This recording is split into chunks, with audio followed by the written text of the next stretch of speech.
Have you ever stopped to actually listen to yourself when you're daydreaming? Oh, that's a dangerous game. Right. I mean, I don't mean paying attention to the actual content of the daydream, like the giant mansion you'd buy or the exact script of what you say to your boss if you could suddenly freeze time. Though those are fun to think about. They are.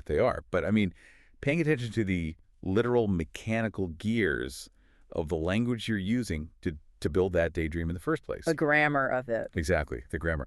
Because there is this fascinating, almost completely invisible linguistic paradox that you use all the time. We all do. Yeah, and it's this, when English speakers want to talk about something that absolutely does not exist in the present moment or something that hasn't happened yet in the future, the language actually forces you to travel back in time. It's one of those quirks of human communication that is so deeply ingrained, so utterly ubiquitous that we become completely blind to it. Completely blind. But once you actually stop and look at it, it's a brilliant and frankly bizarre mechanism. You are sitting there talking about a future that hasn't arrived, and you're using verbs that belong to yesterday. Which makes zero logical sense on the surface. None at all. And that is exactly what we are pulling apart today.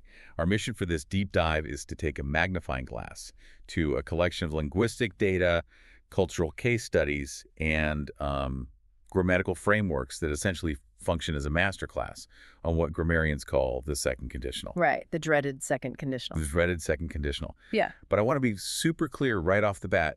We are not here to read a textbook at you. No, please no. Our goal is to decode the language of dreams.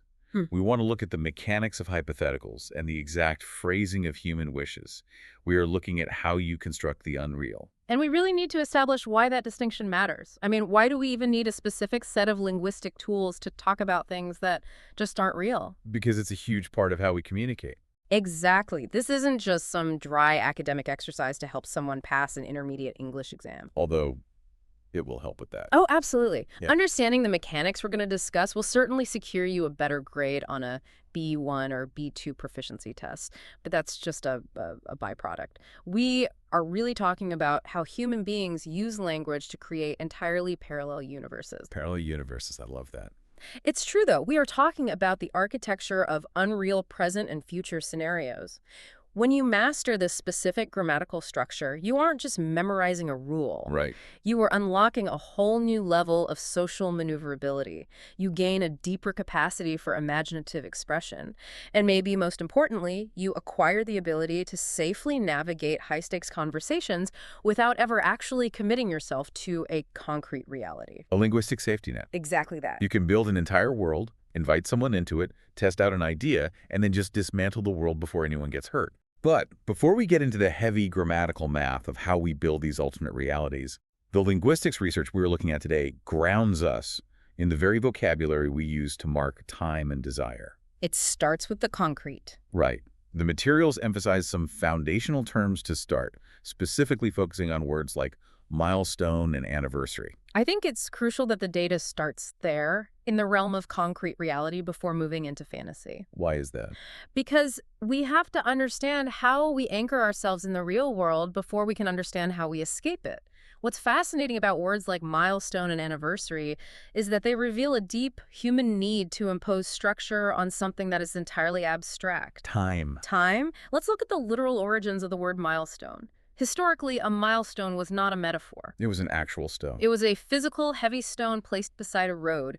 It was a practice popularized by the Romans to mark the distance of exactly 1 mile. Wow. It was a tangible object that told a traveler, this is exactly where you stand on a very long, very arduous journey. So it's basically GPS made of rock. GPS made of rock, yes. You are here.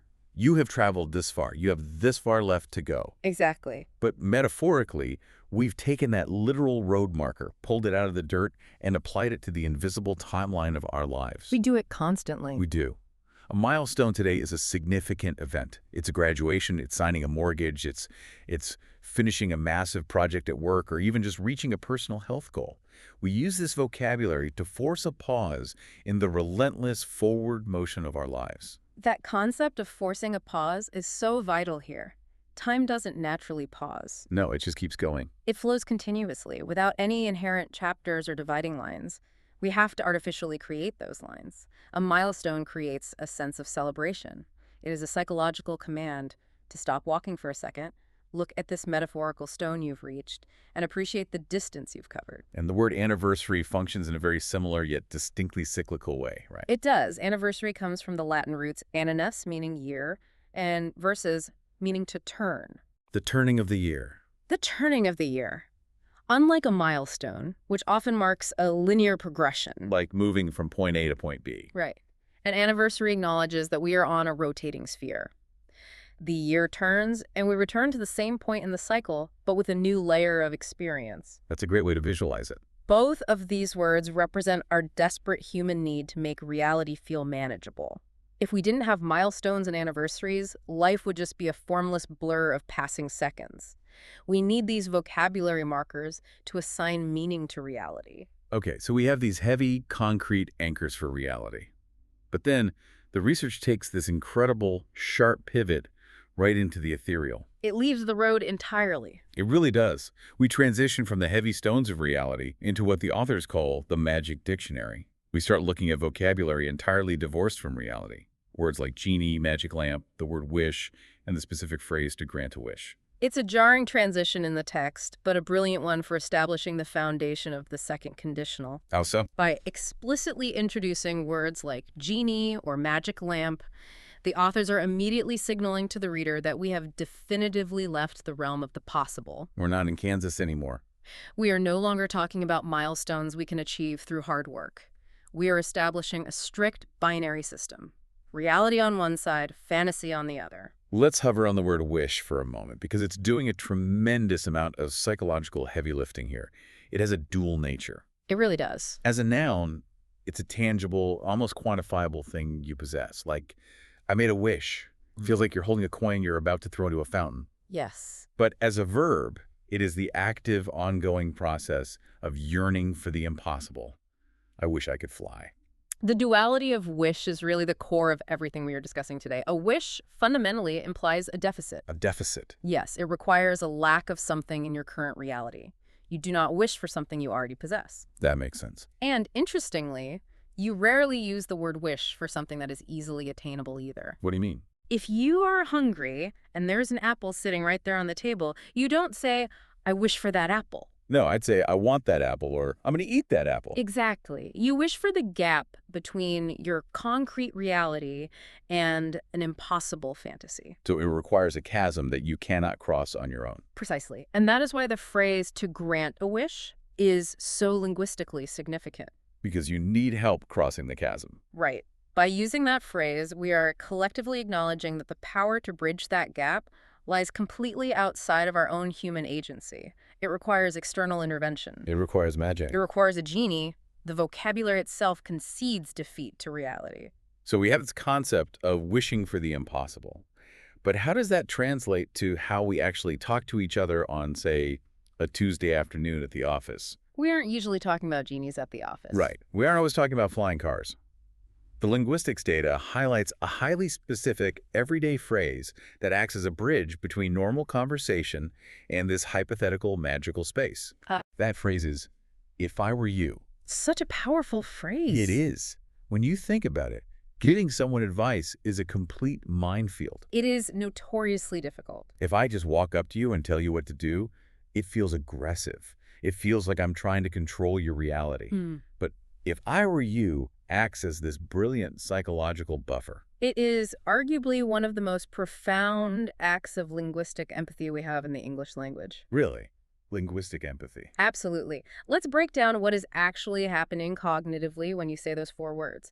By saying, if I were you, you are conceptually stepping out of your own body and stepping into another person's shoes. Leaving your own reality behind. You are temporarily abandoning your own reality with all of your own privileges, your biases, your specific circumstances, and you are agreeing to take on their reality. You are creating a shared alternate universe right there in the conversation. Precisely. And from that shared hypothetical space, you project a solution. Which makes the advice so much easier to swallow. It softens the advice exponentially because you are no longer dictating an imperative.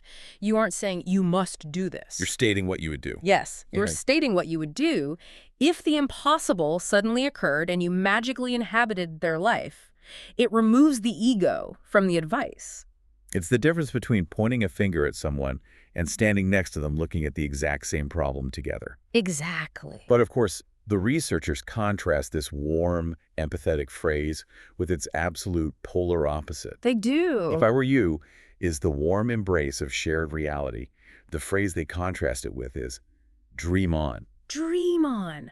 It's fascinating because it operates on the exact same understanding of reality versus fantasy, but it weaponizes it. It really is a conversational splash of ice water. It is. I come to you full of excitement and I say, I've figured it out.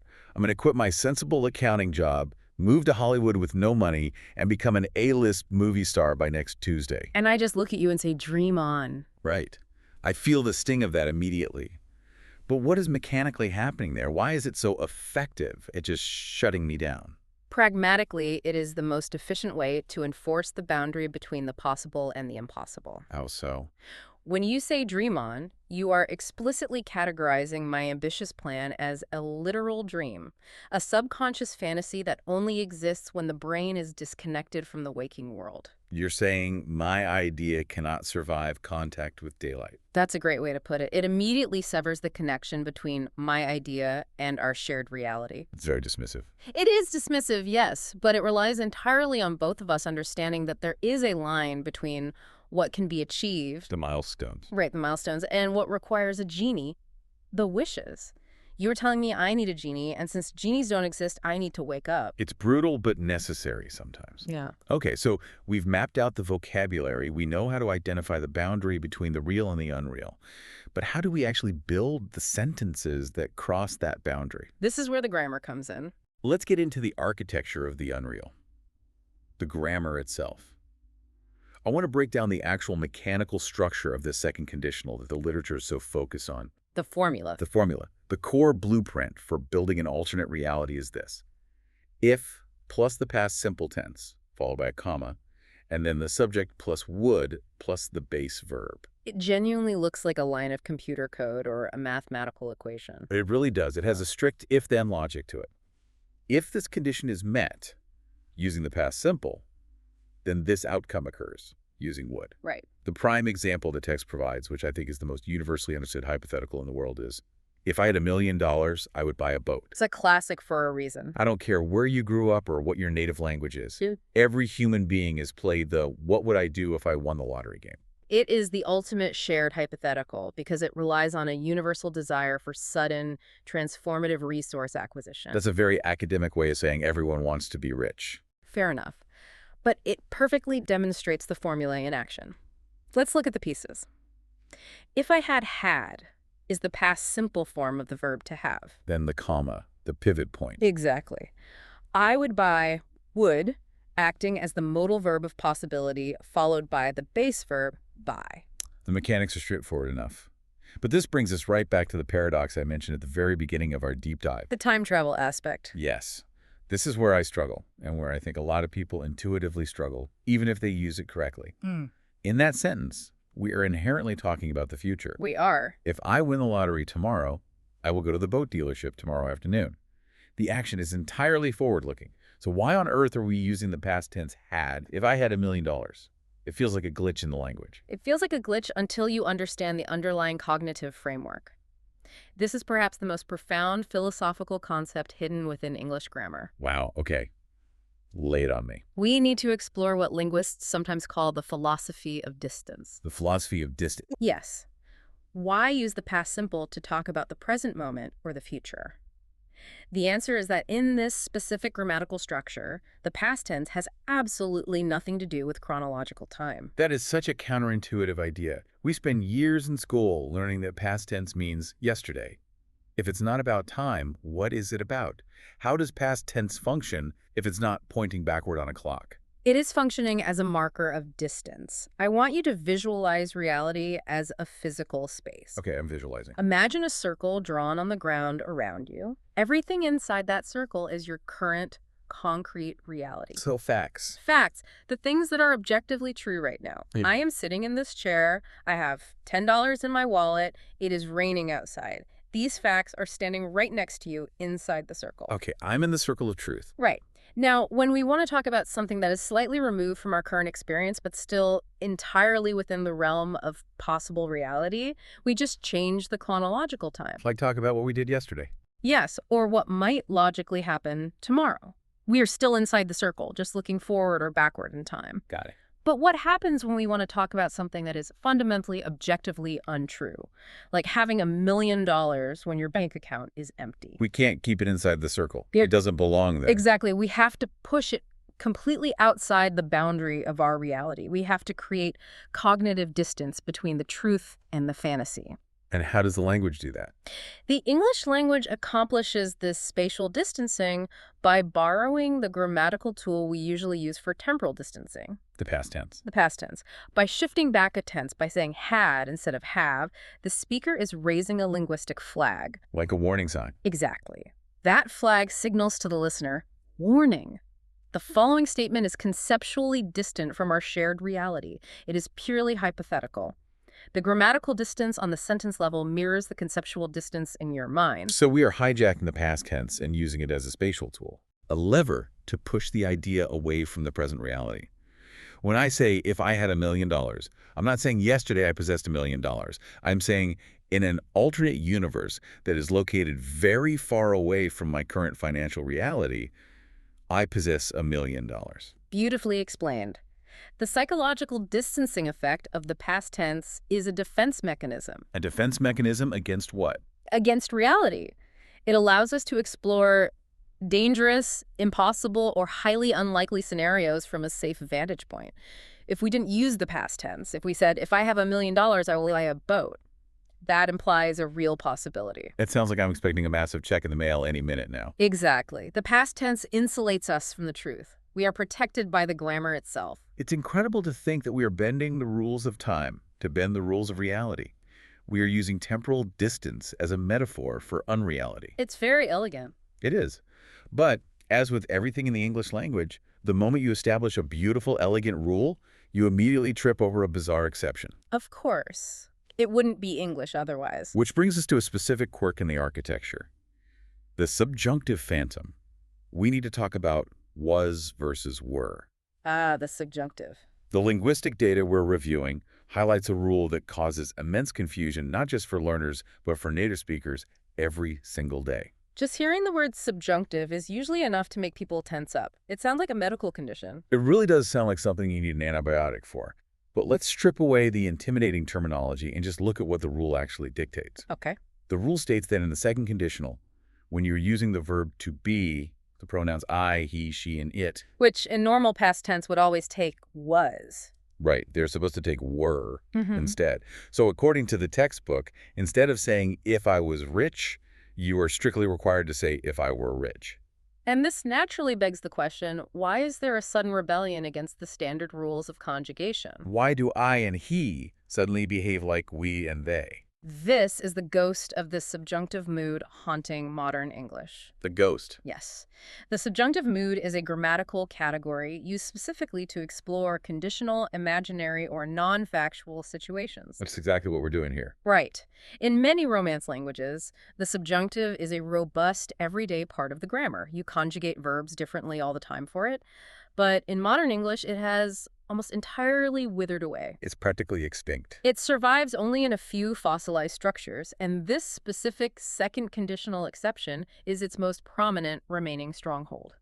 Let's talk about the social reality of this rule, though, because the data draws a very sharp dividing line between formal correctness and casual everyday usage. It's a sociolinguistic minefield. It is, and it's a critical distinction to navigate. Let's look at the formal tier first. Okay. The grammatically correct, historically sanctioned examples are if I were rich or if she were the boss.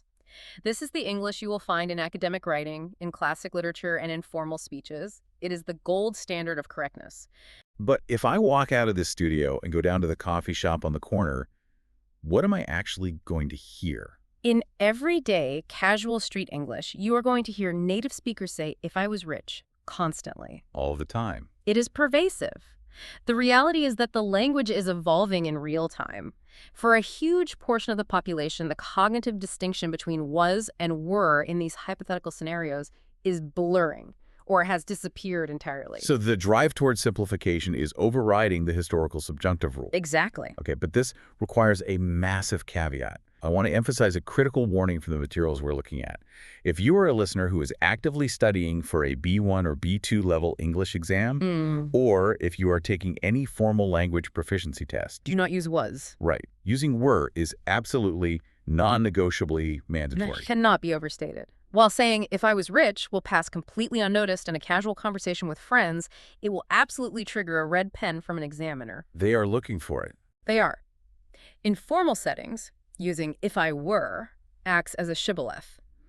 It signals to the examiner or to a professional audience that you possess an educated grasp of standard English grammar. It elevates your register. It elevates your register, and it demonstrates that you understand the nuanced mechanics of the hypothetical mood, rather than just guessing based on standard past tense rules. But wait, there is one major exception to the casual rule. There is one specific phrase where even the person speaking the most relaxed, slang-filled street English will naturally and automatically follow the strict subjunctive rule. We talked about it earlier. We did. The phrase is, if I were you. Yes. The linguistics data is absolutely adamant on this point, saying if I was you sounds inherently, gratingly wrong to a native ear, regardless of their educational background or dialect. Why is that one single phrase completely immune to the casual was takeover? Why does everyone instinctively use were there when they drop it everywhere else? Because it is a linguistic fossil. The fossil. It is an idiom that has been repeated so many millions of times over centuries of English usage that its structure has calcified. Hardened into rock. Exactly. When people say, if I were you, they aren't actively thinking about pronouns and conjugations and the subjunctive mood. The phrase functions almost as a single, indivisible unit of vocabulary. You don't build it from scratch every time you use it. No, you just retrieve the whole chunk from your memory. Because it is stored as a single idiom, it resists grammatical evolution. It cements, if I were you, as the ultimate, unbreakable champion of the subjunctive mood. I love the idea of a phrase being calcified. It's a grammatical dinosaur bone. That's a great way to look at it. All right, we've covered the vocabulary, the spatial architecture of the past tense, and the ghost of the subjunctive. Now let's see what happens when these rules are put into practice. And subsequently weaponized. Yes. Let's dive into the storytime analysis provided in our source texts. This is the tragedy of the magic lamp. I was really looking forward to this part. It's not just an entertaining narrative, it's a brilliant, real-time demonstration of the chaos that ensues when the strict logic of grammar collides with the messy reality of human desire. It is a profound cautionary tale. It really is. Let's set the stage. The text introduces a character named Lukas. Lukas is taking a walk on a lonely beach. He stumbles across an old, tarnished gold lamp, half buried in the sand. We all know where this is going. We do. He picks it up, rubs the sand off it, and poof. A massive genie materializes in front of him. It's the classic mythological setup. The genie informs Lukas he has 3 wishes. But before Lukas can even speak... Right before he can speak, the genie asks him the ultimate foundational question of the second conditional. He asks, what would you do if you had everything? I want to pause right there and just appreciate the grammatical trap the genie sets immediately. It's a trap. Listen to the phrasing. What would you do if you had everything? The genie isn't asking for a list of items. He's not saying, what do you want? Exactly. By using the second conditional, the genie is forcing Lukas to conceptualize an entirely new, unreal state of being before he makes a choice. The genie establishes the parameters of the game using the grammar of the impossible. And Lukas walks right into it. Let's analyze wish number 1, the curse of knowledge. Lukas thinks about the genie's question, and he responds by saying, if I were the smartest man in the world, I would be happy. And zap. Zap.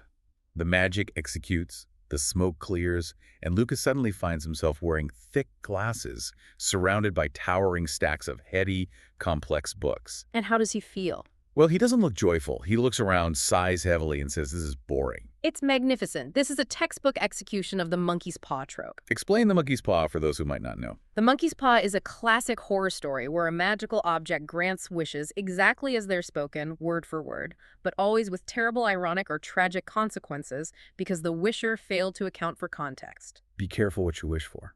Exactly. Lukas makes a massive foundational assumption in his hypothetical sentence. He explicitly equates immense intelligence with emotional happiness. If I were the smartest, I would be happy. He used the conditional grammar to bind those two completely separate concepts together, as if one automatically guaranteed the other. Yes. He treated a subjective emotional state as a guaranteed logical output.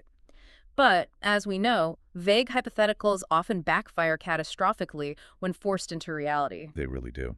Think about it. Being the smartest man in the world doesn't mean you were surrounded by fun and parties. It means you see all the structural flaws in society, you understand the crushing complexities of global issues, you are acutely aware of unsolvable problems. You'd probably be miserable. You are alienated from everyone else because no one understands you. The reality of the wish, which is perfectly represented by the isolating glasses and the solitary books, is tedious and lonely. It's boring. His hypothetical output of happy could not survive the transition into actual reality. He dreamed of the end result, the feeling of happiness. But he entirely failed to consider the logistical reality of the state of being he requested. He missed the infrastructure. Which leads us directly into his second attempt. Wish number 2. The logistical failure. This one hurts. It does. Lukas decides to pivot away from abstract states of being and focus on tangible goods. He says, I wish I had a flying car. Zap. Zap. The magic flashes, and a sleek, incredible car with wings appears right there on the beach. But there's a fatal catch. He can't fly it. He's just standing there staring at it, because Lukas does not know how to fly an airplane, let alone a magical flying car. This is where the story brilliantly highlights the literal, unyielding nature of magic, which, by the way, serves as a perfect metaphor for the literal nature of grammar. Look at exactly what he said. I wish I had a flying car. He used the past simple had to express a desire for possession. Ownership. Ownership. The genie, operating like a flawless computer parsing code, granted exactly that, possession. The object was manifested into his reality. But he completely forgot to wish for the competence to operate the object. Precisely. Having a piano doesn't make you a pianist. Having a flying car doesn't make you a pilot. So true. This scenario emphasizes the critical importance of anticipating the logical conclusions and necessary prerequisites of our wishes. If you use the second conditional to dream up an alternate scenario, you are responsible for furnishing that scenario completely. You have to build the roads for your flying car. You have to build the infrastructure of your fantasy. You cannot just drop a highly complex piece of machinery into an unprepared reality and expect it to improve your life. It's a useless paperweight on a beach. So he has this incredible machine, and he's just sitting on the sand looking at it, entirely impotent. Which brings us to the climax of the story. Wish number 3. The grammatical trap. This is my favorite part. This is honestly my favorite part of the entire analysis, too. Lukas is incredibly frustrated. He's bored by his books. He's annoyed by the useless flying car. And he accidentally starts musing out loud to himself. A dangerous thing to do around a genie. Very. He looks at the car and mutters, if I knew how to fly, this would be fun. Oh, no. Suddenly, the genie booms with laughter, declares the third and final wish has been used, and zap. Everything vanishes. The car, the books, the glasses, the genie. All gone. It is a devastating, yet linguistically hilarious conclusion. The tragedy is absolute. It really is. What's so deeply fascinating here is how Lukas entirely defeated himself using his own grammar. He didn't even say, I wish. Let's break down the exact mechanics of what just happened. Why did the genie accept that as a wish? Because of the structure. Lukas used the perfect, flawless, second conditional formula. If plus past simple. If I knew. Followed by would plus base verb. This would be, if I knew how to fly, this would be fun. A perfectly formed sentence. Now, in everyday human conversation, as we've been discussing, uttering that sentence is merely expressing a hypothetical thought. It's amusing. It's a reflection on your current distance from an ideal reality. It's just complaining out loud. Right. But you are dealing with a magical entity that operates entirely on spoken conditional triggers. To the genie, a perfectly structured second conditional statement is utterly indistinguishable from a command parameter. It just parsed the code. The genie heard a conditional statement that met all the criteria of a wish. Lukas desired a state of unreality, the knowledge of flight, to become real so that a secondary condition, having fun, could be met. The genie executed the command. But wait, if he executed the command, why did everything vanish? Because the wish was phrased as a passive conditional observation about his current circumstances rather than a direct request to alter himself. The only way the genie could resolve the paradox of fulfilling the final wish while ending the magic was to reset the entire board. The ultimate system reboot. Exactly. And the moral of the story arrives when Lukas is left completely alone on the empty beach, right back where he started. He looks at the empty sand, sighs, and says, "If I found another lamp, I would think carefully." And there it is again. The cycle immediately restarts. He didn't learn. Despite the trauma of losing everything, his brain immediately defaults back to using the second conditional to conceptualize a new, unreal future where he doesn't make the same logistical errors. It's a brilliant synthesis of the dual purpose of this story. Yes, on a narrative level, it's a classic fable about being careful what you wish for and the dangers of hubris. Sure. More importantly, for our purposes, it is a flawless, high-stakes demonstration of the second conditional in action. It shows how we rely on this specific grammar to express regret about the past, to formulate plans for an impossible future, and to articulate the painful gap between what we possess and what we desire. It illustrates that the grammar of the unreal is incredibly powerful. It builds worlds and destroys them. It must be wielded with precision, because if you don't define your hypotheticals clearly, the universe or the genie will define them for you. I think we can all relate to Lukas a little bit. We've all made a wish we hadn't thought all the way through. Exactly. But let's bring this back from magical beaches to everyday reality. I want to move to Section 5, the pragmatics of politeness. The real-world application. Yes. We are shifting from the extreme dangers of genies to a social scenario that is, for many people, far more terrifying. What's that? Ordering a coffee in a crowded cafe without sounding like an absolute jerk. Ah, yes. A much more practical daily application of the linguistic tools we've been sharpening. Exactly. We've established how the word would functions as a spatial marker, pushing an idea into a hypothetical distance. So, how do we use that distancing tool in the real world to navigate social interactions? It's all about softening. The linguistic data focuses heavily on mastering one specific phrase. I would like. Let's contrast two approaches, which the text frames as the demanding child versus the polite adult. Let's examine the raw, unfiltered example first. I want a coffee. If a grand adult walks up to a barista, stares them in the eye, and flatly says, "I want a coffee," it just feels incredibly harsh. The air leaves the room. It does. Why is the word want so inherently aggressive in that context? Because want is an unvarnished, direct statement of a current visceral desire.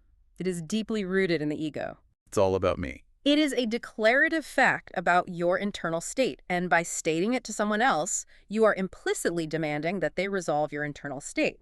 It leaves absolutely no room for negotiation. It's treating them like a servant. When a toddler says, "I want a toy," they are expressing a raw demand based purely on their immediate emotional feelings. They lack the cognitive development to understand that the adult might not have the money or the time or the willingness to buy the toy. So using it as an adult makes you sound babyish. It is demanding and babyish because it demonstrates a complete lack of social awareness regarding the autonomy of the other person. You are treating the barista like a vending machine. You press want, coffee comes out. So how does injecting the word would fix this social friction? We use the polite version. The polite, socially acceptable version is, "I would like a coffee, please," or using the contraction, "I'd like a coffee." This is where we apply the mechanics of softening. By changing the raw verb want to the conditional phrase would like, you are deploying that exact same philosophy of distance we discussed with the magic lamp. Pushing it away. You are taking your stark, ego-driven demand and you are physically pushing it away from the present moment into a hypothetical space. Okay, let's unpack that, because I want to make sure I really understand the psychology here.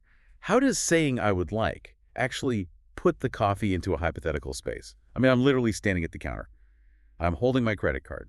My desire for the coffee is very real and very present.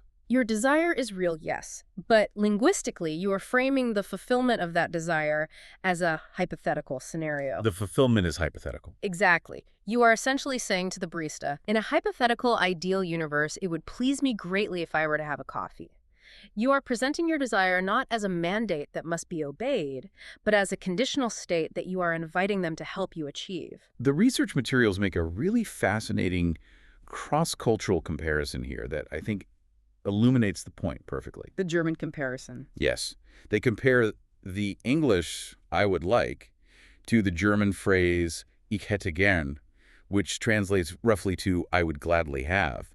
It operates on the exact same psychological principle, doesn't it? It does, and it shows that this isn't just an arbitrary English rule. It's a fundamental aspect of human social psychology. It's universal. Many different languages across the globe utilize their subjunctive or conditional grammatical moods to encode politeness. And here's the core vital reason why this distancing works. It provides the listener with the necessary social space to say no. And that is the absolute foundation of linguistic politeness, isn't it? Giving the other person a graceful out. Yes, human society functions on the illusion of choice. If you say to someone, help me, that is an imperative sentence. It is a direct command. And if they don't want to help? If the person refuses to help you, they are forced into a direct face-to-face confrontation. They are actively breaking the social contract by defying a command. That creates a lot of tension. But if you apply the conditional and ask, would you help me? You are proposing a hypothetical scenario. You are asking, in this imaginary timeline we are discussing, are you assisting me? It's softer. It allows the other person to decline the hypothetical scenario without declining you directly as a person. They can say, oh, I would absolutely love to help you in that hypothetical world, but unfortunately, in this real world, I am too busy. It's a pressure release valve for social tension. Advanced politeness is really just applied hypothetical grammar. We are using the second conditional to construct a linguistic buffer zone between our own raw, selfish desires and the complex social reality of the human beings around us. It acts as a linguistic shock absorber. It absorbs the impact of our demands so that human interaction can proceed much more smoothly. We are constantly, subtly negotiating reality by pretending we're talking about a fantasy. That is deeply profound. From ordering a vanilla latte to preserving the fragile social fabric of polite society, it all rests on the structural integrity of the word would. It's a heavy burden for one word. It really is. Okay, I think it's time we put all of this heavy theory into practice. I want to move to the final section of our analysis, the what would you do game. This should be fun. The source materials detail an interactive game played by two characters, Anna and Lukas, designed to stress test these hypothetical scenarios. I want to put you, the listener, in the hot seat alongside them to consider these prompts. This is an excellent cognitive exercise. It requires spontaneous conditional thinking, forcing you to build the architecture of the unreal on the fly. Let's see how they handle it. Round one is first contact. The prompt Anna gives to Lukas is massive. If you met an alien. That's a big one. And Lukas's immediate resolution is, if I met an alien, I would say hello. What stands out to you about that specific response? Because to me, it's the profound, almost heartbreaking optimism of it. The optimism. Yes, it's fascinating that when presented with the ultimate, terrifying, unknown first contact with an extraterrestrial intelligence, Lukas's very first instinct is to extend basic earthly politeness. It's so true. He doesn't say, I would run away screaming or I would call the military. He applies the exact same rules of a local coffee shop to a UFO encounter. I would say hello. He uses his shock absorbers. It demonstrates just how deeply ingrained our social scripts are. Even when we project our minds into a completely absurd, unprecedented reality, we still carry our grammatical shock absorbers with us. It suggests that we believe courtesy is a universal constant, not just a human one. I love that. Round two moves from the cosmic scale down to the deeply personal, the invisible ethics. Yes, Anna asks, if you were invisible? And Lukas replies without hesitation, if I were invisible, I would go to the cinema for free. This prompt is actually a classic ancient philosophical test. It's Plato's Ring of Gyges. The Ring of Gyges. Yes, the core question is, if you are stripped of all social consequences, if no one can see you and no one can punish you, what do you do with that absolute freedom? Does your morality evaporate? And Lukas's answer to Plato's grand ethical dilemma is just so playfully low stakes. It is. He doesn't want to assassinate a dictator. He doesn't want to topple governments, and he doesn't even want to rob a bank. He just wants to commit the mildest form of mischief possible. He wants to save $15 on a movie ticket. It's very innocent. It highlights how the second conditional allows us to explore our mildest, most harmless transgressions completely safely within the confines of our own minds. We can be a little bit bad, hypothetically. Exactly. The conditional acts as a controlled laboratory environment for testing our ethics without causing any real-world damage. Now, round three brings us all the way back full circle to the vocabulary we started the deep dive with. Temporal milestones. Yes. The prompt Anna throws at him is, if you had a time machine. And the resolution Lukas gives is surprisingly specific. I would travel to the future to see episode 100, referring to episode 100 of their favorite show. If we connect this to the bigger picture of our analysis, this ties perfectly back to our initial discussion about why humans need milestones and anniversaries. How so? The concept of episode 100 of a show is a completely manufactured milestone. It's an anniversary of sorts, a structural marker we create to celebrate longevity. And it's brilliant because it subverts the usual time machine trope. Usually people use hypothetical time machines to go back into the past to fix a regret, like if I hadn't said that, or to witness a historical event. But Lukas goes forward. Lukas is using the hypothetical machine to fast forward past the hard work directly to a point of celebration. It proves that we don't just use the architecture of the unreal to escape pain. We actively use it to anticipate joyful markers in the future. We use the grammar to look forward to the milestones we haven't reached yet. And finally, we reach round 4, the canine absurdity. This is where all the rules of logic are thrown out the window and the grammar is used purely for comedic effect. Anna asks the ultimate bizarre, biologically impossible question. If you were a dog. And Lukas fires back. If I were a dog, I would eat your homework, Anna. This joke is the perfect culmination of our analysis. It highlights the ultimate, unbridled freedom provided by the second conditional. It allows us to inhabit entirely different, non-human realities solely for the sake of delivering a punchline. He conceptually steps out of his human body and into the body of a dog. But he does it solely to deploy a classic, cliché schoolyard excuse against his friend. The dog ate my homework. But the twist is that in this hypothetical universe, he is the dog committing the act. It's a wonderful example of linguistic play. It shows that mastering this complex grammatical structure isn't just about passing tests or maintaining politeness or avoiding the wrath of a genie. It's about having fun. It's about playfulness. It's about the sheer joy of manipulating reality for the entertainment of yourself and others. Wow, we have covered an incredible amount of conceptual ground today. Let's try to synthesize this journey into the architecture of the unreal. It's been quite a trip. We started by looking at how the past tense, words like had and knew, acts as a spatial tool. It creates distance, not in chronological time, but in reality. It pushes our thoughts safely out of the present moment and into a hypothetical safety zone. We then examined the ghost of the subjunctive mood, understanding why the phrase, "if I were you," remains a rigid, calcified pillar of formal, educated speech, even as casual English evolves and simplifies around it. We analyzed the cautionary tragedy of Lukas and the magic lamp, realizing that a poorly constructed second conditional can literally leave you stranded on a beach with a flying car you have no idea how to drive. A very expensive paperweight. Very. We saw how the word would miraculously transforms a demanding, babyish I want into a sophisticated, polite I would like, preserving the social dignity and the autonomy of everyone involved in a transaction. And we ended by playing with the absolute outermost boundaries of our imagination, moving from greeting aliens with earthly politeness to embodying a dog to avoid homework. So, what is your call to action from all of this? The source materials emphasize a highly effective, active learning strategy called the pause, write, repeat method. A great method. I want you to apply this. When you are listening to native speakers or watching a show and you hear these unreal structures being used, don't just consume it passively. Pause the audio. Write down the sentence they used.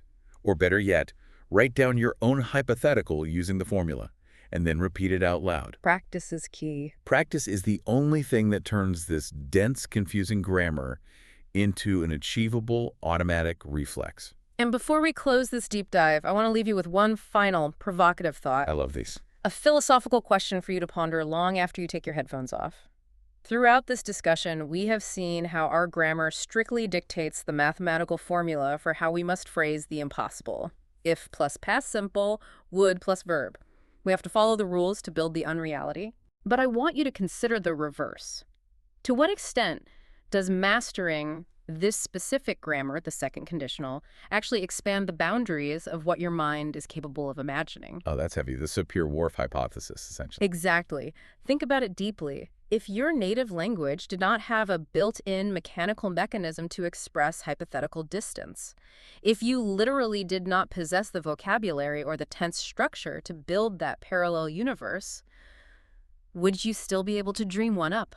Wow. Does our grammar simply describe the limits of our imagination, or does the grammar actively create the space for our imagination to exist in the first place? If you can't speak the unreal, can you think it? That is an incredible, mind-bending thought to leave on. Thank you so much for joining us on this deep dive into the language of wishes, the mechanics of politeness, and the unreality of the second conditional. Keep dreaming, keep building those alternate universes, keep questioning the rules, and we will catch you next time.